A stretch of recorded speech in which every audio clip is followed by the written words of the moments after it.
अस्सलाम वालेकुम, नमस्कार दोस्तों, मैं सनम फडनीस। आप देख रहे हैं Maharashtra today news. Maharashtra today news में आप सभी का स्वागत है।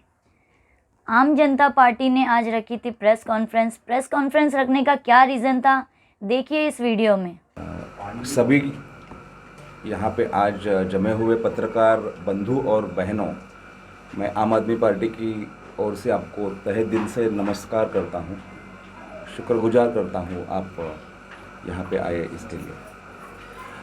परसों 26 नवंबर को देश का संविधान दिन पूरे 130 करोड़ जनता ने मनाया और इस देश का संविधान जो है डॉक्टर बाबा साहब अम्बेडकर ने लिखा है और वो संविधान के तहत इस देश में रहने वाली हर व्यक्ति, वो कोई भी जात की हो, कोई भी धर्म की हो, कोई भी भाषा की हो, कोई भी लिंग की हो, वो एक समान होती है।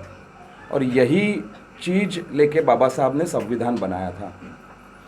मैं संविधान का उल्लेख इसके लिए करना चाहता हूँ कि संविधान ही अपना सबसे बड़ा धर्म ग्रंथ है।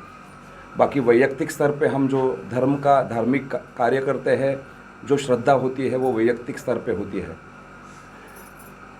उसी दौरान आपको पता है कि देश की राजधानी दिल्ली में पूरे उत्तर भारत से, पंजाब हरियाणा से लाखों किसान दिल्ली की ओर कूच कर रहे हैं और उसी के साथ में भारतीय जनता पक्ष और देश के गृह मंत्री जो अमित शाह जी है, जो दिल्ली की पुलिस भी मैनेज करती है, उन्होंने दिल्ली सरकार को बोला कि हमें स्टेडियम दे दो, हमको स्टेडियम का जेल बनाना है और किसान को हमको जेल में डालना है। मुझे लगता है यहाँ पे मौजूद हर व्यक्ति किसान का बेटा है, अपने पुरखों ने खेती किसानी की है, सबका उससे रिलेशनशिप है और हमको जो खाने की हर रोज़ ज़रूरत पड़ती है, सुबह दोपहर को शाम को, जो हमें खाना खिलाता है, उसी को जेल में डाल के उसी को बंदिस्त करना, जिसमें 90 साल की महिलाएं हैं, 10 साल के बच्चे हैं, फैमिलीज़ है, ये जो प्रवृत्ति है ये देश के संविधान के खिलाफ है। ये दमनशाही की तरफ विचार सोच वाली ये बात है और वही बात अपने कलवा ममरा में पिछले कई सालों से हो रही है। आप सभी को पता है कि विधानसभा के इलेक्शन के वक्त डॉक्टर साहब के रूप में हमने संविधान पे विश्वास ही नहीं बल्कि उसके तहत काम करने वाले नेतृत्व को जिम्मेदारी दी और वो जो भी 10 दिन का जो इलेक्शन कैंपेन था, हम यहाँ थे और हमने बहुत क्लोजली देखा है यहाँ का कब्रिस्तान की राजनीति। मतलब अलग अलग माफिया देखे हैं हमने, लेकिन कब्रिस्तान माफिया हमें फिर मुंब्रा में आके देखने के लिए मिला। शर्म आ गई हमें। कब्रिस्तान के ऊपर भी अगर माफिया बन जाए और वो ज़मीन लोगों के हक की, जो आम आदमी की ज़मीन है, उसके ऊपर भी अगर भ्रष्टाचार होगा तो इससे कितनी गिरी हुई सोच लोक प्रतिनिधि की और यहाँ के जो नेतागिरी करने वाले लोगों की हो सकती है, जो पूर्णतः असंवैधानिक है। उसका हम उस वक्त भी निषेध किया था और अभी भी हम निषेध कर रहे हैं। और किसानों का जो मोर्चा है, संविधान के तहत हम उसको पूरा समर्थन किया है। हमारे राष्ट्रीय नेता और दिल्ली के मुख्यमंत्री अरविंद जी ने अमित शाह के पुलिस को बोला कि हम ये स्टेडियम आपको नहीं देंगे और उन किसानों की दिल्ली में पूरी हमने व्यवस्था रखी है। उनको मास्क दे रहे हैं, सैनिटाइजेशन कर रहे हैं, उनके खाने की व्यवस्था, उनकी रहने की व्यवस्था, क्योंकि अभी ठंडी चालू हो गई है दोस्तों, आपको पता है, और उत्तर भारत में इस वक्त बहुत कड़ी ठंडी होती है। तो हम इस देश के हर नागरिक के साथ में हैं। रहा प्रश्न जो मूल प्रश्न है, हम उसी वक्त से देख रहे हैं कि यहाँ पे दबंगगिरी बहुत चल रही है। इलेक्शन के दरमियान हमारे कार्यकर्ताओं के ऊपर खूनी हमला भी चलाया गया था। डॉक्टर फैजी साहब के घर पे एक डमी पत्रकार को झूठी तरह से भेज के उनके ऊपर गलत आरोप कर भी किए थे, वो भी हमें याद है। तो ये जो प्रवृत्ति है, ये जो हिटलर वाली प्रवृत्ति है, नाम लेंगे गांधी का, नाम लेंगे संविधान का, लेकिन कार्य करेंगे हिटलर जैसा, कार्य करेंगे दबंग जैसा, इससे कलवा मुमरा की जो जनता है वो परेशान हो चुकी है। आज का ये प्रेस कॉन्फ्रेंस लेने का मुख्य कारण यही है कि जिन्होंने दबंगगिरी की, जिन्होंने देश का संविधान लेके चुन के आने की कोशिश की, वो अभी सत्ता में है। उन्हीं के पास में सब है, गृह मंत्रालय भी उन्हीं के पास में है। और कलवा मुमरा की जनता को इतने डर के अंदर रखना कि जैसे कि वो इंसान है ही नहीं, हम इसका निषेध करते हैं। सत्ता लेना, करप्शन करना, माफियागिरी से पैसा कमाना और वापस सत्ता में आना और लोगों को सदैव दबा के रखना। इसलिए पत्रकार भाइयों ने जो सवाल पूछा था कि लोग क्यों नहीं ये करते, अगर लोगों का जीने का अधिकार अगर उनसे छीन के ले लिया तो लोग भी कमज़ोर हो जाते हैं। और यहाँ के जनता को कमज़ोर रखने का, डर के अंदर रखने की जो षड्यंत्र है, वो षड्यंत्र के लिए हमें वापस इकट्ठा होना पड़ेगा, आना पड़ेगा। उसी का हम ऐलान कर रहे हैं। यहाँ पे कुछ दिनों पहले एक राजनीतिक कार्यकर्ता की हत्या हुई। उसके जो फैमिली मेम्बर्स है वो बोल रहे हैं कि मतलब सोशल मीडिया में आपके पास, सभी के पास आया है कि किसके ऊपर आरोप कर रहे हैं। हम पुलिस जो है, पुलिस को नम्र विनंती करते हैं कि निष्पक्षता से इस मर्डर की इंक्वायरी हो और इसमें जो लोग जुड़े हुए हैं उनके ऊपर कड़ी से कड़ी कार्रवाई होनी चाहिए। मुझे पता है कि मुंब्रा की जनता भले शांत हो लेकिन वो सच्चाई के साथ में रहती है, वो सत्य के सामने रहती है। उनका हिंसा के ऊपर कुछ भी विश्वास नहीं है और इसीलिए डरपोक लोग हिंसे के माध्यम से जो माहौल ख़राब कर रहे हैं उसका हम निषेध करेंगे। और डॉक्टर बाबा साहेब अम्बेडकर ने जो संविधान दिया है, महात्मा गांधी ने जो सत्य और अहिंसा का हमें मंत्र दिया है, वो लेके हम सबके साथ में खड़ा रहेंगे।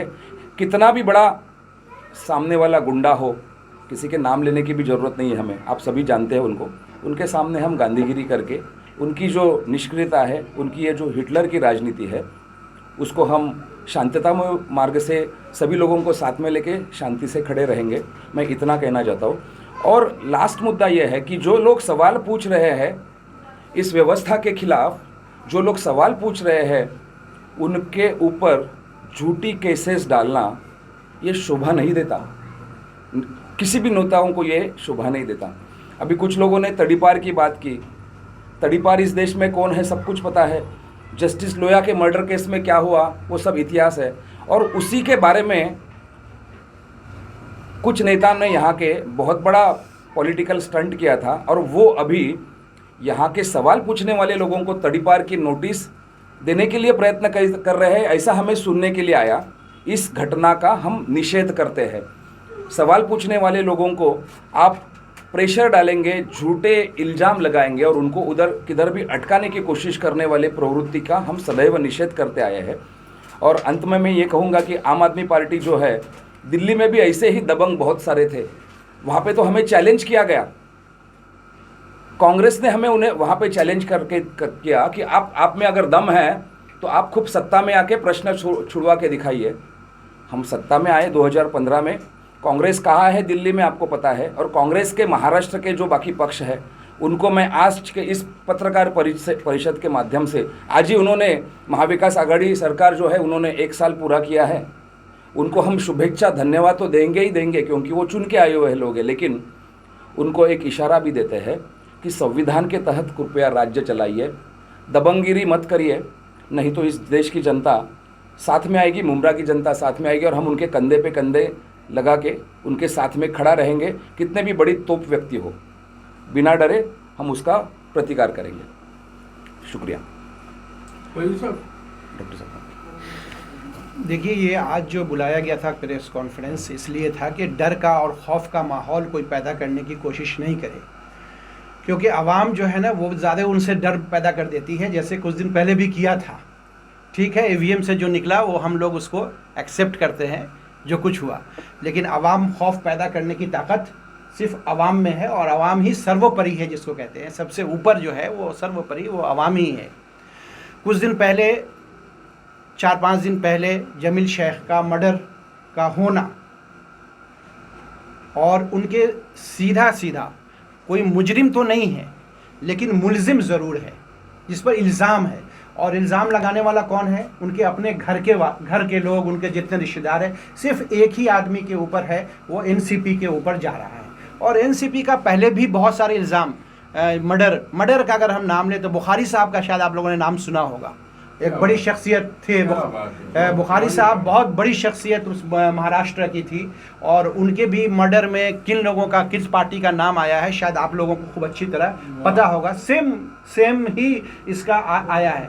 और अभी यहाँ मुंब्रा के अंदर आप पिछले देखेंगे 2009 से लेकर के आज तक कैसे खौफ का एक माहौल बनाया जाता है। एक जो भी उसके सामने खड़ा होता है उसको कहीं ना कहीं झूठे केसेस डलवाए जाते हैं, सिर्फ और सिर्फ ये पैसे के ज़ोर पे, पावर के ज़ोर के ऊपर लोगों को जो है, पुलिस वालों को ये, हालांकि हमारा पुलिस वालों से बहुत विनंती है, बहुत दरख्वास्त है कि आप अपनी गरिमा को, आप अपनी अहमियत को न भूलें और बड़ा मेहरबानी इन नेताओं के, इसमें आज नेता हैं और कल ये नेता नहीं होंगे, और इनके कैरेक्टर तो ऐसे ही और मोलदल तो अक्सर व बेशतर के नेता के गिरे ही हुए होते हैं। इनका यही काम होता है कि आवाम के ऊपर, एक बेचारा सीधा साधा आदमी है, उसके ऊपर 10 केसेस लगवा दो, बेचारा फिर आइंदा वो बोलने नहीं पाए। जैसे एक अभी हमारे लीडर के ऊपर जो है वो तड़ी पार का लग गया, उसके बाद बाज़ाब्ते एक एसीपी ने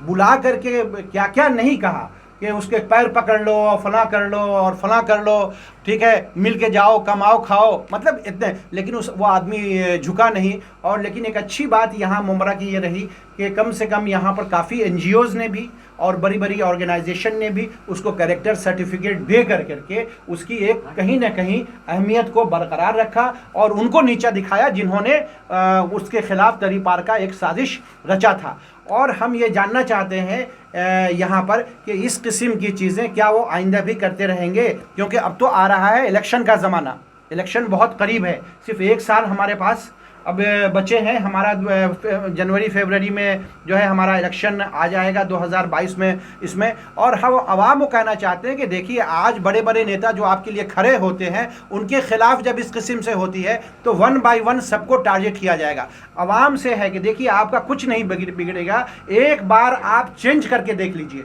आप ये तय कर लीजिए कि हम एक भी वोट जो अभी सत्ताधारी है उनको हम इस मर्तबा नहीं देंगे। जैसे दिल्ली वालों ने एक बार तय कर लिया, अक्सरियत ने तय कर लिया तो आज सब आराम से हैं। उनके लिए यानी कि हेल्थ की फैसिलिटी भी बहुत अच्छी हो गई, उनके लिए बिजली का भी हो गया, पानी का भी हो गया, जितने सर्टिफिकेट बनते हैं वो भी सहूलत आसानी से घर पे मिल रही, यानी इतनी सारी सहूलतें, बसेस की फैसिलिटी हो गई, यानी इतनी सारी फैसिलिटी आज वो लोग अवेल कर रहे हैं सिर्फ एक चेंज ला करके। मैं आज यहाँ पे ऐलान करना चाहता हूँ, अगर इन लोगों ने सोच लिया पब्लिक ने कि आप आज टॉरेंट से परेशान है ना, मैं कहता हूं कि 5 साल के लिए एक बार आम आदमी को यहां दे दो गद्दी। हम सेंटर में नहीं रहते हुए इसको घुटने पे नहीं ला दिया टॉरेंट को, तो आप देखेंगे कि 5 साल के बाद कहिएगा इन्होंने गलत कहा था और आप छोड़ दीजिए, हम लोग छोड़ देंगे राजनीति करना। 5 साल आप सारे कॉर्पोरेटर आम आदमी को दे दो, फिर देखो कि हम क्या हालत करते हैं इनकी, और कैसे ये गलत भेजते हैं और कैसे ये दबंगई करते हैं, कैसे काटते हैं, ये सारी चीज़ें हम इनको समझा देंगे। और 5 साल नहीं, वो तो 20 साल के कॉन्ट्रैक्ट पे आए हैं ना, हम 5 साल में इनको जाने पर मजबूर कर देंगे, या तो चले जाएंगे या यहाँ सुधर जाएंगे, 2 में से एक ही होगा, सुधर जाओ या छोड़ के चले जाओ। ये आने वाले वक्त में हम दें। और जितनी भी गुंडागर्दी है आए दिन, और यहाँ पर जो लोगों का जिंदगियाँ ख़राब की गई हैं, नशे की लत लगाई गई है, वो सारी चीज़ें आहिस्ता आहिस्ता सब चीज़ ख़त्म हो जाएगी। लेकिन इनकी दादागिरी छुड़ाने की ताकत अकेले आम आदमी पार्टी किसी पार्टी के अंदर नहीं है, वो ताकत आवाम की ताकत होती है। आवाम को चाहिए कि इस वक्त फैसले की घड़ी है, एक बार इनको अपने नज़रों से, इनको आपने बहुत सर पे बिठाया है, अब एक बार नज़र से इनको गिरा करके आप हटाइए और चेंज ला करके देखिए कि अब क्या होता है नेक्स्ट 5 ईयर्स में। इसके लिए हमारी पूरी दरख्वास्त है, डर का, दहशत का, खौफ का माहौल सब इंशाल्लाह यहाँ से ख़त्म हो जाएगा इंशाल्लाह। अच्छा, एक चीज़ बोलना चाहता और मैं, सॉरी, आपको पता है कि आदरणीय शरद पवार साहब जो है वो महाविकास आघाड़ी की सरकार बनाने में उनका अहम भूमिका 1 साल पहले निभाई थी। बिजली का जो मुद्दा है उसके ऊपर पिछले 3 जून से लेके अभी तक आम आदमी पार्टी पूरे महाराष्ट्र में आंदोलन कर रही है। आपके मुमरा में भी काफ़ी बार हुआ है। और अभी राज्य के फाइनेंस मिनिस्टर अजित पवार जी हैं, उनके पास सब ये है। हमने राज्यपाल को जाके मिले, मुख्यमंत्री के पत्र लिखे, बिजली मंत्री को पत्र लिखे, और आपको पता होगा कि 1.5-2 महीने पहले नितिन राउत जी ने बोला था कि हाँ, हम 100 यूनिट तक का बिजली का बिल माफ़ करने की ये कर रहे हैं, लेकिन अभी सरकार ने यू टर्न की है। पिछले हफ्ते में पवार साहब, शरद राव पवार साहब और अजित पवार जी के जो मुखिया है, जो राष्ट्रवादी पार्टी के, उनके पुणे के निवास स्थान पे आम आदमी पार्टी की करीब 400 से 450 लोगों ने आंदोलन किया। ये उनके 50 साल के करियर में पहली बार कोई राजनीतिक पार्टी है जिन्होंने उनके घर पे सामने जाके आंदोलन किया है। देखो, ये करने के लिए आपके पास तो धैर्य लगता है, निर्भीड़ता से करना तो चाहिए, लेकिन आपकी छवि भी बहुत शुद्ध होनी चाहिए। क्योंकि क्या होगा, नहीं तो अरे ये आए हैं क्या, ठीक है तो इसको हम अटकाते हैं, ये किधर तो इसकी किधर तो फाइल है। साथ में आम आदमी, आम औरतें उतरी थी। शतक के माध्यम से आपको विनंती करूंगा कि मुमरा में फैलना चाहिए, पूरे देश में, राज्य में फैलना चाहिए कि हम पवार साहब के घर के सामने जाके प्रोटेस्ट कर सकते हैं। अच्छा, सिर्फ बाकी आगे की बात जो है वो आप समझ दीजिए। देखिए, अब आप जिस तरह से कहा कि आज मुबारकबाद भी दिया आपने और उसके बाद में आप कह रहे हैं परिवर्तन भी ले आओ, दोनों तरफ से दोनों को, पब्लिक को और पॉलिटिशियन को खुश कर दिया, क्या गारंटी है कि आप लाकर यहाँ आने के बाद परिवर्तन ले आएंगे? सर, बहुत अच्छा सवाल है आपका।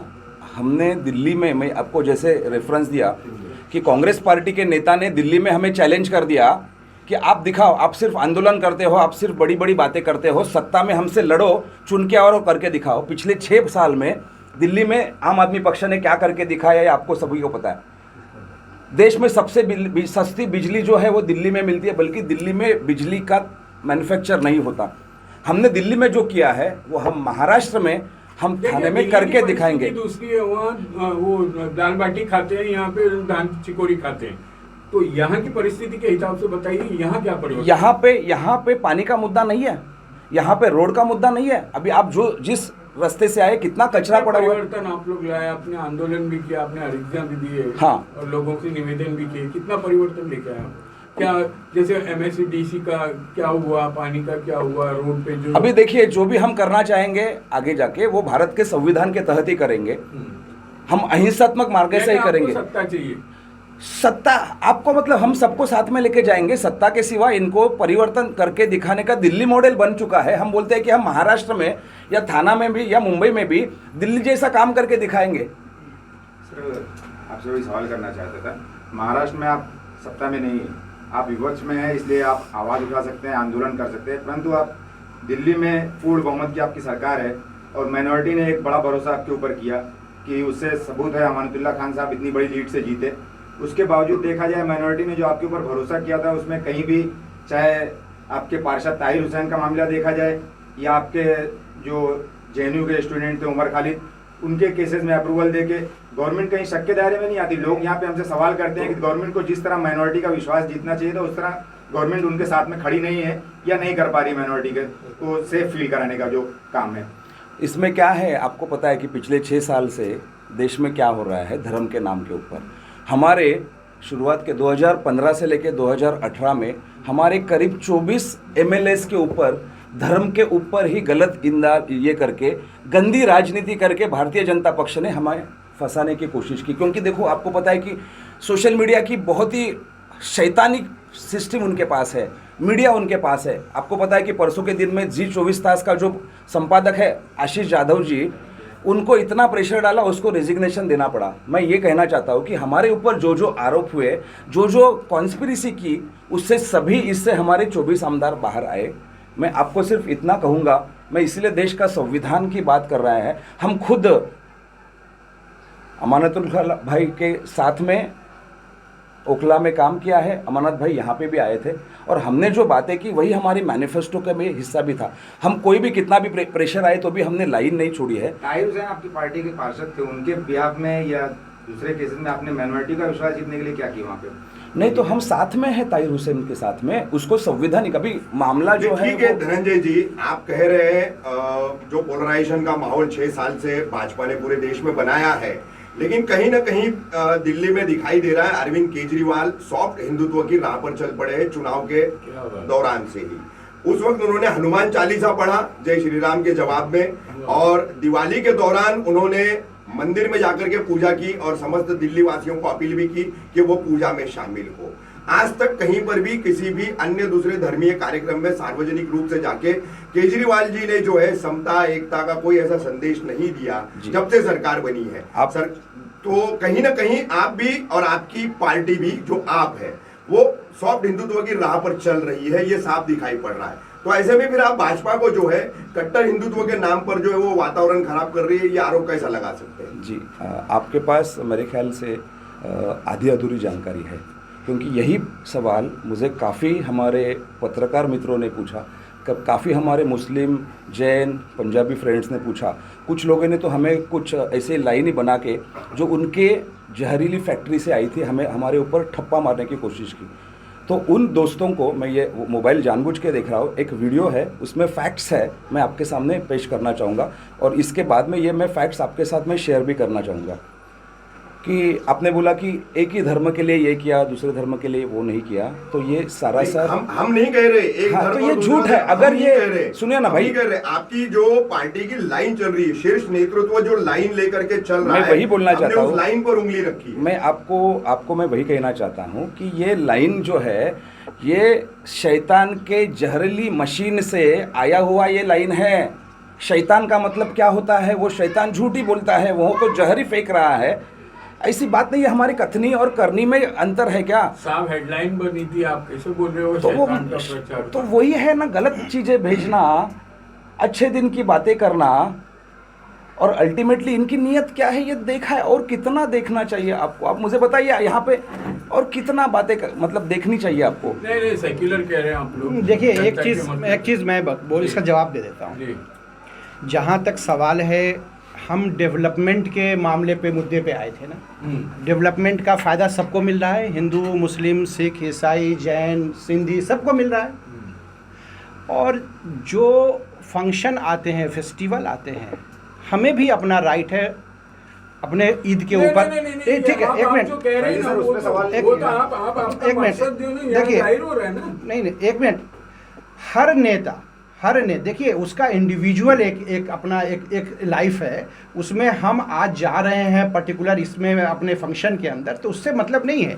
हमारा यह है कि हम अपना डेवलपमेंट एक लाइन पे है, दूसरे लाइन पर हम एक जगह अपना किसी एक पर्टिकुलर कम्युनिटी से हम बिलोंग करते हैं, वहाँ पर जहाँ पर डेवलपमेंट का मुद्दा है वहाँ पर हम डिफ्रेंशिएट किसी के साथ नहीं कर रहे हैं। किसी कम्युनिटी का होगा क्या? नहीं, बिल्कुल नहीं। मुख्यमंत्री किसी का दिखाने के लिए कम्युनिटी का आपके ऊपर जो होगा? लोग भरोसा करके आपको सत्ता में लेके आए हैं, आप यहाँ से कल जीत जाते हैं, कोई भी माइनॉरिटी का लड़का जेल जाता है या उसके ऊपर ट्रायल चलता है, या कोई आपका कार्यकर्ता उसके ऊपर केस बनता है, तो आप सेकुलर होने के लिए पीछे हाथ तो नहीं घसीट लेंगे ना, आप उसका साथ तो नहीं छोड़ देंगे। आप शो करेंगे, हाँ आप उसके साथ में, आप प्रेस कॉन्फ्रेंस लेके शो करेंगे कि आप उसके साथ में। तो आप सभी के सवालों का जवाब इस वीडियो में है। मैं आपके जानकारी लेके ये वीडियो चलाना चाहूँगा, क्योंकि ये जो मैं बोला कि शैतान के फैक्ट्री से आया था, इसमें सभी धर्मों के लिए क्या क्या किया है, मैं आपका व्हाट्सएप नंबर दीजिए, आपके साथ शेयर करूंगा।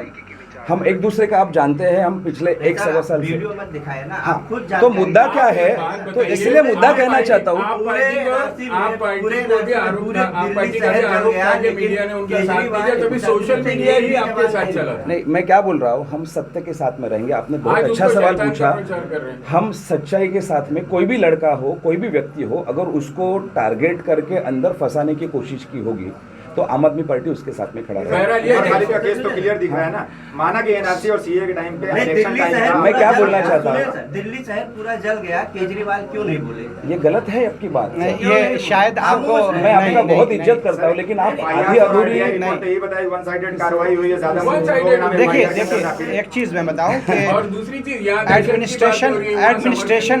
एडमिनिस्ट्रेशन को भी हम समझा करें। एडमिनिस्ट्रेशन में शायद आप लोग रहेंगे तो समझ पाएंगे कि एडमिनिस्ट्रेशन कैसे चलता है। एडमिनिस्ट्रेशन का सिस्टम होता है कि जिसके पास जो पावर है उस पावर में हम इंटरफेयर ज़्यादा नहीं कर सकते हैं। आपको मालूम है कि इसकी लड़ाई बहुत दिनों से चल रही है कि पुलिस दिल्ली के कब्जे में नहीं है। नंबर एक, आपको मालूम है कि एक वक्त था, एक वीडियो आपने शायद देखा होगा कि अरविंद केजरीवाल भी गए हैं एक जगह पे और उनको खदेड़ा गया है।